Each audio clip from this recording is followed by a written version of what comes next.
Hello 11th class, कैसे हैं आप सभी लोग। होप सारे लोग बढ़िया और शानदार होंगे। तो चलिए आज हम शुरुआत करने वाले हैं एक नई चैप्टर की। ठीक है, that will be subsidiary books और बुक्स ऑफ ओरिजिनल एंट्री इसका नाम है। ठीक है, तो जीएसटी हमने इससे पहले पढ़ा और जीएसटी की सारी बातें, कैसे उसको सेट ऑफ करना है, किस किस तरीके से एंट्रीज होती हैं, जीएसटी कितने पार्ट में डिवाइड है, कहाँ क्या जीएसटी के रिगार्डिंग होता है, सब कुछ सीखा। ठीक है, आप सीरीज वाइज चलते रहें, सीरीज वाइज चीज़ों को पढ़ते रहें, बहुत इंपॉर्टेंट है और लगातार टच में रहें। चलिए आज हम बात करते हैं अबाउट दी सब्सिडरी बुक्स और बुक्स ऑफ ओरिजिनल एंट्री। ये एक चैप्टर है जिसके अगर मैं बात करूं बहुत लाइफ कंसर्न चैप्टर हुआ, बहुत इंपॉर्टेंट चैप्टर हुआ। ठीक है, थोड़ा सा हम अकाउंट्स के बैकग्राउंड में अगर जाए ना, तो अकाउंट्स का क्या कंसर्न है। अकाउंट्स सिर्फ उन चीजों को रिकॉर्ड करती है ना, जो इकोनॉमिक इवेंट होते हैं। इकोनॉमिक इवेंट ही कहलाते हैं ट्रांजेक्शन। क्लियर है बात। देखिए, जब हम चीजों को रिकॉर्ड करने बैठते हैं ना, तो हम वो चीजें रिकॉर्ड करते हैं जहां पर अगर हम बात करें अकाउंट्स की, अगर if I am the accountant of a company, तो मैं सिर्फ उन चीजों को से कंसर्न रखूंगा, उन चीजों से मतलब रखूंगा जो कहीं ना कहीं कैश में बात कर रही होंगी, जिनमें कहीं ना कहीं पैसे का लेन देन हुआ हो, उनकी बात हम करते हैं, उन्हीं को हम कहते हैं ट्रांजेक्शन। अब उस जो आपका जो ट्रांजेक्शन है उसको हम रिकॉर्ड करते हैं, है ना, कैसे, थ्रू दी एंट्री। इसलिए हम कह रहे हैं ना, accounting is an art of recording. कहते हैं कि अकाउंटिंग जो है वो एक आर्ट है, क्या क्या करने की, रिकॉर्ड करने की। तो रिकॉर्ड करने का एक तरीका हमारे पास क्या हुआ, एंट्री।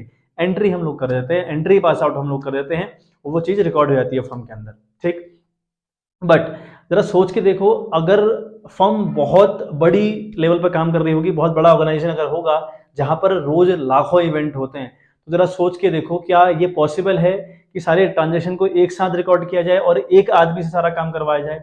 तो आपका आंसर होना चाहिए नहीं सर, ये पॉसिबल बिल्कुल नहीं है ना। मतलब रिकॉर्ड करते हैं ना जब हम थ्रू दी एंट्री, तो आप ये कंफर्म तौर पर मानिए कि एंट्री के लिए सिर्फ एक बंदा चाहिए। ये थोड़ी कि आप एंट्री के लिए 10 बंदे रख दोगे, ऐसा नहीं हो सकता ना। आप सिर्फ एक जने को रखोगे, वो करेगा एंट्रीज।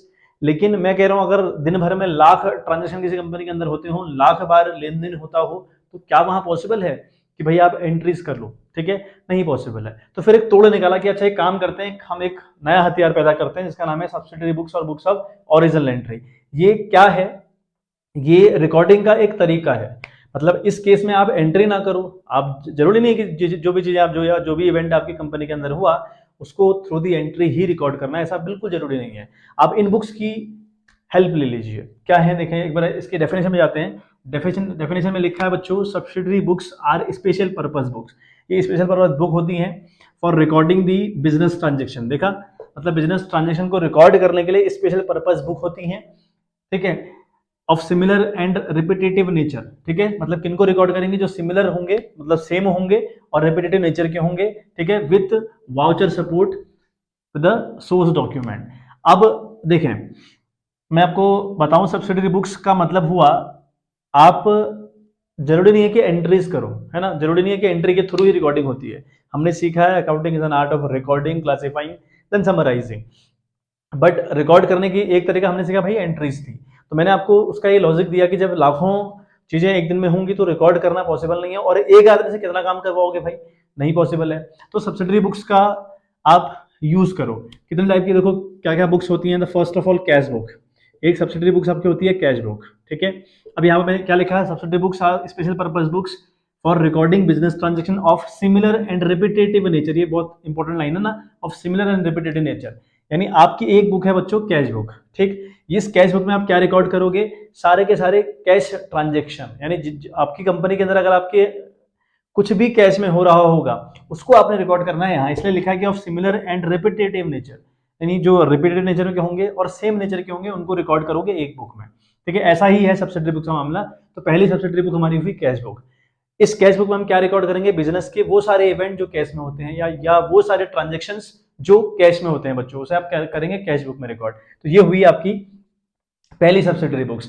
अब अगर आप कैश बुक में चीजों को रिकॉर्ड कर रहे हैं तो ये बिल्कुल नीड नहीं है कि आप एंट्रीज करें। एंट्रीज पास आउट ना करते हुए हम लोग क्या करते हैं, सारा जो कैश वाला मामला रहेगा उसको कैश बुक में रिकॉर्ड करेंगे, और कैश में रिकॉर्ड करने के लिए चीजों को एक अगला बंदा हायर कर देंगे, एक नया बंदा हायर कर देंगे भाई, उससे कहेंगे तो जितने भी काम कैश में हो रहे हैं उनको यहाँ रिकॉर्ड करने का काम तेरा रहा, ये जिम्मेदारी तेरी रही।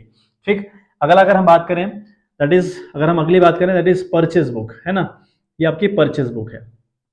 ठीक है, एक आपकी है purchase book, this is the second subsidiary books. तो जितने भी कैश ट्रांजेक्शन होंगे वो रिकॉर्ड होंगे कहाँ बच्चों, कैश बुक में।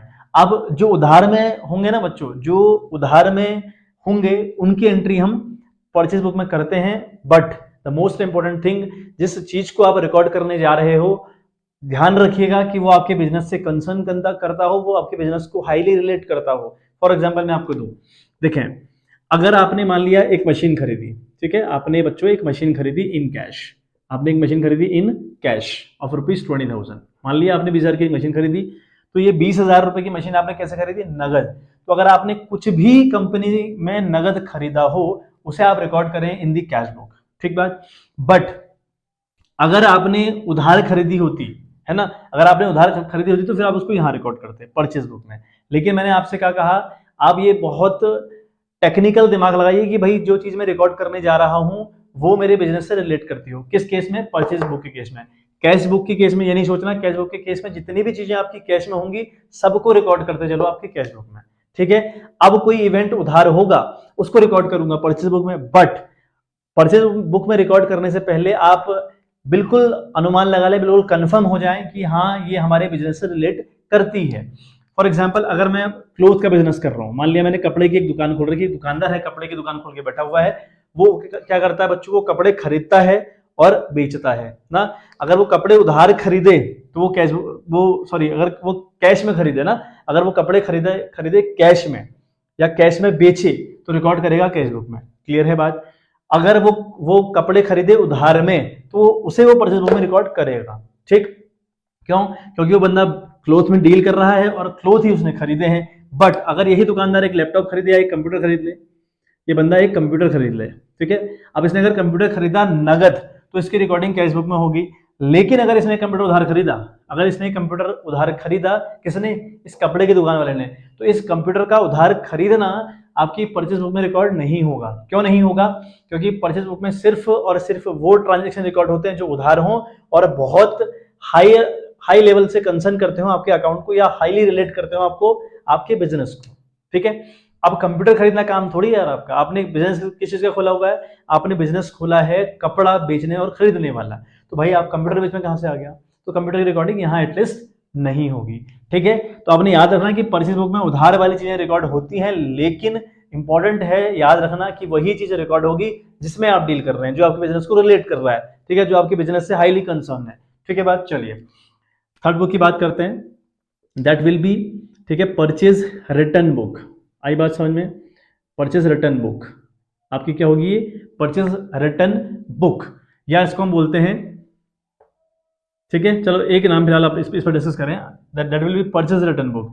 अब परचेज रिटर्न बुक का मतलब क्या हुआ, जो सामान आप वापस करेंगे उनकी रिकॉर्डिंग आप यहाँ पे करेंगे। अगर आप सब्सिडरी बुक्स रिकॉर्ड कर रहे हैं, सब्सिडरी बुक मेंटेन कर रहे हैं, तो अब आपके एंट्री करना बिल्कुल जरूरी नहीं, आप एंट्री नहीं करेंगे, इस केस में एंट्री बिल्कुल नहीं होंगी और ये कंपनी के लिए फॉलो करना कंपल्शन बिल्कुल नहीं है, ठीक है।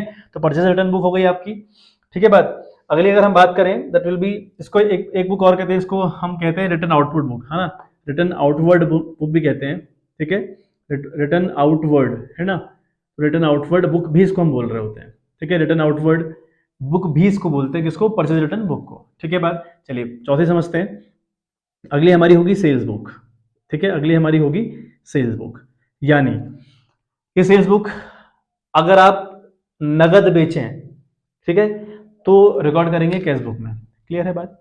अगर आप उधार बेचेंगे तो रिकॉर्ड करेंगे सेल्स बुक में, क्लियर है। अगर आप उधार बेचेंगे तो सेल्स बुक में रिकॉर्ड करेंगे, बट फिर मेक श्योर करना है कि जो बेच रहे हो वो आपके बिजनेस से रिलेट करता हो, उसी में आप डील करते हो, तब आप यहाँ रिकॉर्ड करेंगे। कैश बुक में चीजें रिकॉर्ड करते वक्त सोचना नहीं है कि हम इससे रिलेट करते हैं नहीं करते, हमारा बिजनेस है कि नहीं है, बट जब हम परचेज बुक में और सेल्स बुक में रिकॉर्ड कर रहे हों, परचेज बुक में उधार का खरीदना, सेल्स बुक में उधार का बेचना, बट उधार खरीदना और बेचना सिर्फ वही चीज जिसमें आप बिजनेस करते हो, ठीक है बात। चलिए अगली पांचवी बुक हमारी है बच्चों सेल्स रिटर्न बुक। अगला हमारी है सेल्स रिटर्न बुक, इसका एक और नाम है ना, सेल्स रिटर्न बुक। सेल्स में आप क्या करते हैं, बेचते हैं, तो सामने वाला आपको वापस करेगा ना सामने भाई।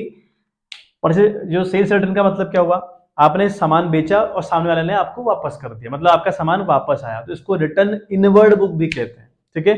जैसे मैंने कहा ना, ये जो परचेज रिटर्न बुक है इसका क्या मतलब हुआ, हमने परचेज किया, हम अब सामान वापस करेंगे, हम सामान बाहर कर रहे हैं, तो आउटवर्ड बुक हो गई, रिटर्न आउटवर्ड बुक।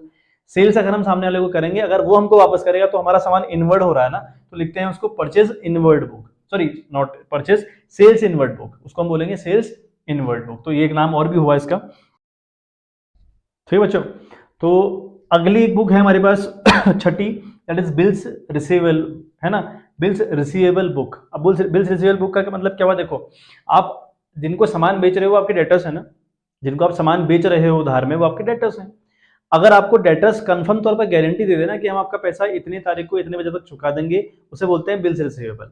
मतलब आप देखो, आप ऐसे सीखो, हमने किसी एक्स को सामान उधार बेचा, ठीक है, और ये कहलाया हमारा डेटर, कहलाया हमारा डेटर, है ना, ये हमारा डेटर कहलाया। क्लियर है, जब अगर हम किसी को उधार सामान बेचें वो हमारा डेटर होता है। लेकिन ये जो एक्स है मुझे गारंटी दे रहा है कि मैं अगले महीने की 12 तारीख को, है ना, 3 बजे तक आपका पैसा कंफर्म तौर पर चुका दूंगा। इसने मुझे लिखित दिया है, अपनी कंपनी की मोहर मारी है, सब कुछ कर रखा है, अपने डायरेक्टर के साइन लिए हैं, सब कुछ मतलब ओके, बिल्कुल फॉर्मेलिटी जो होती है वो करी है, और मुझे गारंटी दे रहा है कि भाई जो आपका बिल है वो इतनी तारीख को इतने बजे तक पे हो जाएगा। तो मैं श्योर हो गया कि इस एक्स से मुझे पैसा आ जाएगा। ये एक्स अब मेरा डेटर ना रहकर क्या हो गया, मेरे लिए बिल्स रिसीवेबल हो गया, कंफर्म तौर पे से पैसा आएगा, तो इसको मैं रिकॉर्ड यहाँ पे करूंगा। ठीक है, लाइकवाइज एक बुक है बिल्स पेएबल का मतलब ये हुआ, मैं जिसे सामान खरीद रहा हूँ वो मेरे क्रेडिटर्स हैं, खरीद रहा हूँ क्रेडिटर्स से सामान अपना, अब उन क्रेडिटर्स को मैंने पेमेंट करनी होती है ना। अगर मैं गारंटी दे दूं, अगर मैं गारंटी दे दूं कि भैया मैं पैसा इतनी तारीख को इतने बजे तक पे कर दूंगा, तो मेरे लिए बिल्स पेएबल बन जाएगा, ना कि अब क्रेडिटर रहेगा। तो क्रेडिटर और bills payable slight bit different हुआ, ऐसी डेटर्स और bills receivable slight bit different हुआ। डेटर में गारंटी नहीं होती पैसा आने की, लेकिन बिल्स रिसीवेबल में गारंटी होती है। ऐसा ही क्रेडिटर और बिल्स पेएबल में क्या डिफरेंट है, स्लाइट बिट। अगर आपने गारंटी दे दी सामने वाले को कि आपका पैसा चुका दिया जाएगा तो बिल्स पेएबल बन गया। अगर आपने सामने वाले से सामान खरीदा लेकिन पैसा पे करने की गारंटी नहीं दे रखी है तो वो आपका क्रेडिटर हुआ। ठीक है बात, तो ये हो गई आपकी बुकें। ठीक है, अच्छा एक लास्ट हमारी जो बुक होगी इट विल बी, ठीक है, जर्नल प्रॉपर, एक बहुत इंपॉर्टेंट बुक है जर्नल प्रॉपर।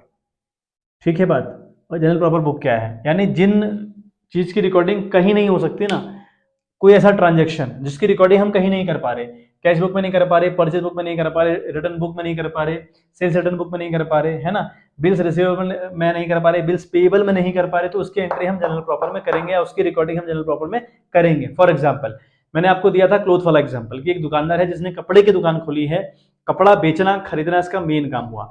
अगर ये कपड़ा नगद खरीदेगा तो रिकॉर्ड करेगा कैश बुक में, क्लियर है बात। अगर ये कपड़ा उधार खरीदेगा तो रिकॉर्डिंग कहाँ करेगा, परचेज बुक में करेगा ना। अगर कपड़ा वापस करेगा तो क्या करेगा, परचेज रिटर्न बुक करेगा। अगर ये कपड़ा उधार बेचेगा तो कहाँ एंट्री करेगा, सेल्स बुक में। ठीक है, अगर इसको कपड़ा वापस आएगा तो कहाँ एंट्री करेगा, कहाँ रिकॉर्ड करेगा, रिटर्न बुक में। अगर इसको गारंटी देगा सामने वाला कि आपको पैसा दे दिया जाएगा तो बिल्स रिसीवेबल में। अगर ये गारंटी देगा सामने वाले को कि मैं आपका पेमेंट कर दूंगा इतनी तारीख को, बिल्स पेएबल में। But the problem is that कि अगर कोई ऐसा ट्रांजैक्शन निकला जो कहीं रिकॉर्ड नहीं हो रहा तो उसे कहाँ रिकॉर्ड करेंगे, तो भाई उसके लिए जनरल प्रॉपर बनाई हुआ है। अब सीखें, क्लोथ वाले ने क्या खरीदा, कंप्यूटर, और कंप्यूटर खरीदा कैसे, उधार। अगर कंप्यूटर नगद खरीदे तो रिकॉर्ड कहाँ करेगा, कैश बुक में। कैश बुक में रिकॉर्ड करते वक्त सोचना भी नहीं है कि ये जो ट्रांजैक्शन हुआ है ये हमारे बिजनेस को रिलेट करता है कि नहीं करता, आपने यहाँ रिकॉर्ड कर देना है बशर्ते कि वो कैश में हुआ हो। क्लियर है बात।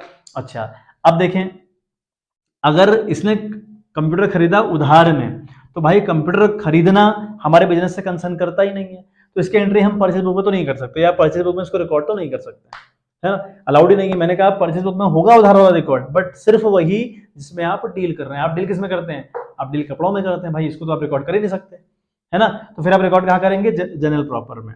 अब ये बात समझ में, आप इसको रिकॉर्ड कहाँ करेंगे, जनरल प्रॉपर में। ठीक है बात। अब आपने मान लिया डिस्काउंट अलाउड किया, सपोज करो आपने डिस्काउंट अलाउड किया या डिस्काउंट रिसीव किया, बताओ डिस्काउंट रिसीव करना और अलाउड करना कहाँ रिकॉर्ड करूँ, कहीं है जगह।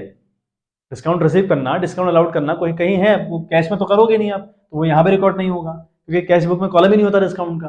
ठीक है, ऐसा ही बात हम करें परचेज बुक में रिकॉर्ड नहीं होगा तो फिर कहाँ रिकॉर्ड करेंगे भाई, जनरल प्रॉपर में करेंगे। यानी जिस भी ट्रांजेक्शन की एंट्री या जिसको हम रिकॉर्ड कहीं नहीं कर पा रहे हैं उसको जनरल प्रॉपर। अब जनरल प्रॉपर में क्या मतलब क्या हुआ, जनरल प्रॉपर के अंदर आपको एंट्री करनी होती है, जैसा अभी तक आप एंट्री कर रहे थे वो एंट्री सिर्फ यहाँ पे करनी होती है। अगर कंपनी सब्सिडरी बुक्स या books of original entry follow कर रही होगी तो कंपनी सिर्फ उन्हीं इवेंट्स की या उन्हीं ट्रांजेक्शन की एंट्री करेगी जिनको वो कहाँ कहीं रिकॉर्ड नहीं कर पाएगी, और ट्रांजैक्शन की एंट्रीज करना कहलाता है जनरल प्रॉपर्टी। क्लियर है बात? एक बार स्क्रीनशॉट ले लें, बहुत इंपॉर्टेंट बेसिक सी नॉलेज है बच्चों, ये आपको होनी चाहिए, ठीक है। मतलब बहुत इंपॉर्टेंट मैं ऐसा कहूंगा, सब्सिडरी बुक्स का आइडिया होना ये बहुत इंपॉर्टेंट है, ठीक है। और फिर हम थोड़ा सा इसकी बात करें, ये जो सब्सिडरी बुक्स हम करते हैं इनका सबसे इंपॉर्टेंट जो हमारे को बेनिफिट मिलता है ना, जो इसके एडवांटेज हैं वो क्या है, वो एक बार हम देख लें, ठीक है, कि थोड़ा बहुत हल्का सा समझ लें कि इसके एडवांटेज क्या होते होंगे, ठीक है। तो जो पहला एडवांटेज हमारा होगा ना बच्चों, मैं आपको एडवांटेज लिखा दे रहा हूँ, वो पहला आपका होगा डिवीजन ऑफ वर्क, ठीक है। सबसे पहला जो आपका एडवांटेज है इसका वो है डिवीजन ऑफ वर्क। ये बहुत इंपॉर्टेंट है, इसका जो बेनिफिट पहला हमको मिलता है वो मिलता है डिवीजन ऑफ वर्क, ठीक है। डिवीजन ऑफ वर्क मतलब सुने भाई, मैंने कहा जब हम एंट्री करते हैं ना, लाखों एंट्री अगर एक दिन के अंदर हो जाए या लाखों इवेंट्स एक दिन के अंदर हो जाए, तो उनको एक बंदे के द्वारा रिकॉर्ड कैसे करवाओगे? अब ऐसा तो नहीं कि जब एंट्री करने बैठा 10 बंदे बैठा दोगे एंट्री करने के लिए, पॉसिबल है? सोचो जरा सा, आपको इतना टाइम हो गया करते करते, आपको पता है ना यार, जब एंट्री करने बैठेगा तो एक बंदा बैठेगा, ये थोड़ी कि 20 लोग बैठ जाएंगे। अगर 20 लोग बैठ जाएंगे तो वो अलग अलग एंट्री मारेंगे, दिक्कत हो जाएगी, कोई दो एंट्री हो जाएंगी, मतलब एक साथ हो जाता है कि कोई एंट्री 2 बार हो गई, कोई 3 बार हो गई, कोई 4 बार हो गई, मुश्किल हो जाएगी बहुत ज्यादा। तो हम ऐसा कर नहीं सकते। अब उस टाइम पे अगर हम एंट्रीज करें ना, तो हमारे पास सिर्फ एक बंदा होना चाहिए काम करने वाला, जो कि पॉसिबल शायद नहीं है। तो यहाँ पर अगर हमारे इस तरीके से काम होगा तो हम कैश बुक वाले को एक बंदे को कैश का काम पकड़ा देंगे, एक बंदे को कहेंगे भाई तू उधार की रिकॉर्डिंग कर, एक बंदे को हम बोलेंगे कि भाई तू रिटर्न अगर होगा तो उसकी रिकॉर्डिंग कर, एक बंदे को हम बोल देंगे अगर सेल्स हो रही तो उसकी रिकॉर्डिंग कर। तो कहीं ना कहीं हमारा काम बट गया। अगर काम बट गया that will be called division of work, उसको हम क्या कहते हैं? Division of work. तो पहला बेनिफिट तो ये हुआ हमारा, ठीक है। हमारा पहला बेनिफिट क्या हो बच्चों? That will be division of work, ठीक है। अगला हम करें, इंक्रीज इफिशियंसी है इसके अंदर, इफिशियंसी इंक्रीज होती है। इफिशियंसी का मतलब क्या हुआ? अगर आपने कम काम दिया होगा ना लोगों को, अगर आप किसी कंपनी के ओनर हैं और आप काम दे रहे हैं लोगों को अलग अलग, आपने एक ही काम एक बंदे को दिया होगा जो कि उस फील्ड में एक्सपर्ट होगा, है ना। अगर मान लो मुझे टीचिंग का काम दिया, है ना, अगर कोई मुझे मैथ पकड़ा दे कि भैया जाओ 12th में जाओ और मैथ्स पढ़ाओ, पढ़ा दूंगा मैं, नहीं पॉसिबल है ना मेरे लिए नहीं पॉसिबल है। तो आपने डिवीजन ऑफ वर्क गलत किया, उससे एफिशिएंसी नहीं आएगी। लेकिन अगर मुझे मेरा ही काम दिया जाएगा, कोई कॉमर्स का ही फील्ड हो और कहा जाएगा पढ़ाओ भैया, तो मैं बड़ी इफिशिएंसी लाऊंगा उसके अंदर, अच्छा काम करूंगा, है ना। जितना मेरे को अनुभव होता जाएगा, एक्सपीरियंस होता जाएगा, उतना अच्छा काम करूंगा। तो हम कह सकते हैं कि एफिशिएंसी ऑफ वर्क रहती है, यानी जो एफिशिएंसी लेवल होता है वो आपका इंक्रीज होता है। सेकंड बेनिफिट आपको बच्चों ये हुआ, ठीक है। और ये कुछ और बेनिफिट्स आप पढ़ लीजिएगा। तो डिवीजन ऑफ वर्क, है ना, फ्लेक्सिबिलिटी रहती है ना, ट्रांसपेरेंसी रहती है, ठीक है। फ्लेक्सिबिलिटी होगी काम करने में, भैया बड़ा इजी रहेगा काम करना, तो फ्लेक्सिबल काम हो जाएगा।